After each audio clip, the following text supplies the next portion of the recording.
eti mtu wako kwa hii matanga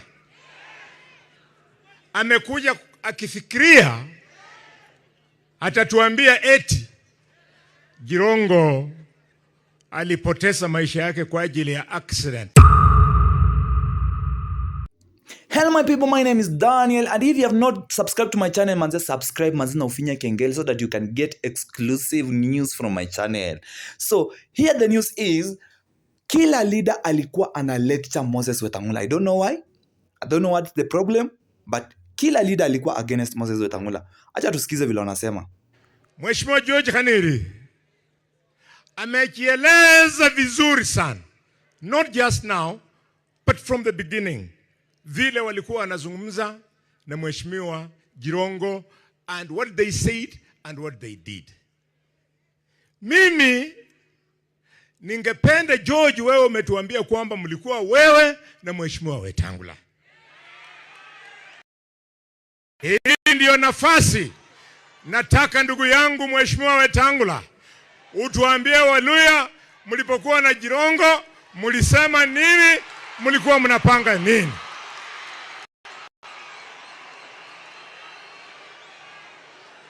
And Mheshimiwa Wetangula, let me tell you,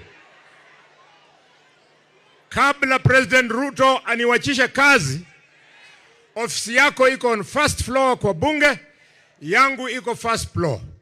Wewe unapoingia katika bunge before 6, the whole of last month, nimekuwa kwa ofisi yangu hapo chini. Wewe ukiingia, shortly after nilikuwa nikiona vile vile Jirongo anakuja kwa ofisi yako, mnakaa hapo half an hour, 45 minutes, 1 hour. Tell us what business you are discussing with Cyrus Jirongo.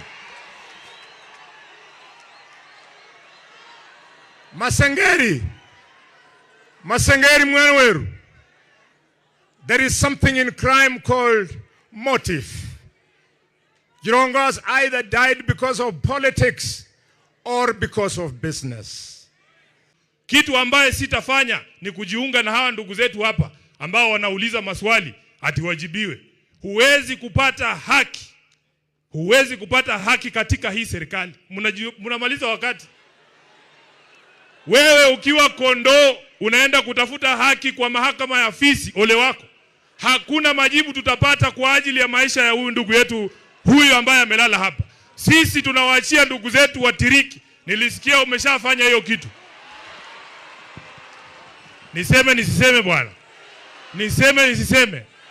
Hakuna haki tutapata kwa serikali ya William Ruto juu ya maisha ya huyu ndugu. Sisi tuko nyuma ya hawa tiriki bana befwe. Batiriki mlio. Mugole bibenye khabi kholwa bibenye kha. Paka Jirongo mwena kwa kesho mundu wa mwira. Malaifu kummanyile.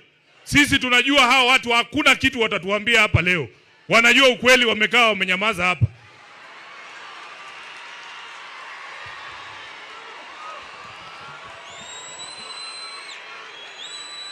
Mheshimiwa, na hapa iko watu walikuwa hawataki nisimame hapa niongee. Mimi nawaambia washinde kwa jina la Yesu. Sasa mnaongea mambo ya Luya unity na tayari mnaonyeshana hapa madharau ndogo ndogo. When will you unite? When will you unite? Mungu ailaze roho ya Jirongo mahali pema. Toa hiyo fikira mbovu, kwenda ongea na wananchi. Unda na usimamishe chama chako. Kuwa na sera zako kama mwanaume, kama Cyrus.